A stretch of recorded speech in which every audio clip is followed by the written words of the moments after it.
concentracions diàries i els talls, identificacions indiscriminades, moltes anant cap a casa, fora de l'epicentre de la Meridiana, repeteixo, com en molts espais.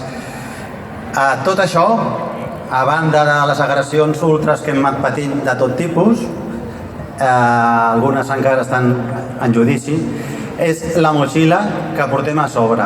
Bé, avui aquesta motxilla us dic que és un tast, només és un tast, perquè el que volen ara és barra lliure, com ha comentat el Bano i més persones. On es manifestaven pacíficament interrompent el trànsit, això seria violència efectiva.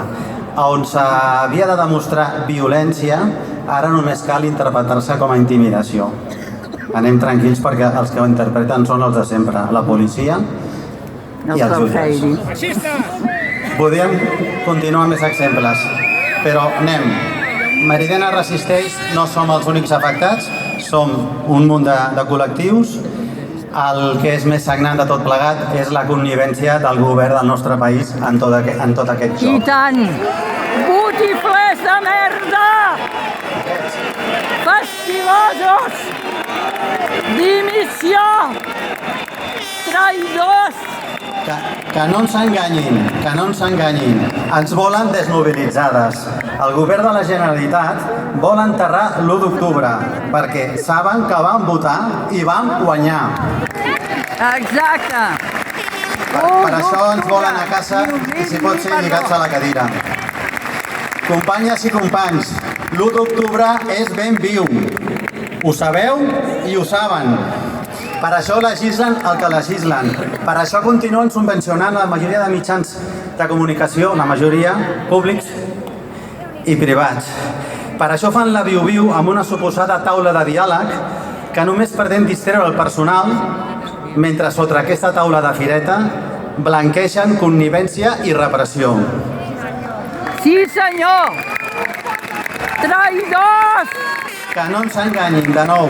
Des del 155 estan aplicant el dret de l'enemic a Meridiana i a tota la gent que volem viure en llibertat. Volen tenir-ho a l'abast, volen no tenir que fer retorçar les lleis ni embrutar-se les mans. Volen catifa vermella i hi ha qui li vol posar.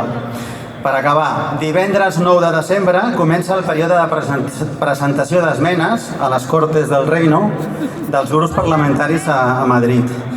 Fa mala olor perquè sembla que només els preocupa, als que sustenten el govern actual, aquí a Catalunya, rebaixar el delicte de malversació per salvar els exiliats i represaliats vips, els seus, del seu entorn. És allò del tan manit del peix i el cova, doncs uns peix i els altres a la cova. Cal que sàpiguen que som multitud que ens oposem al govern de la Generalitat, que el govern de la Generalitat sigui la palanca per vulnerar tots aquests drets, que sigui la palanca per normalitzar la repressió i que sigui la palanca per voler esmicolar totes les forces de base independentistes. Ho diem ben alt i ben fort. Cap pacte amb Espanya per empresonar-nos.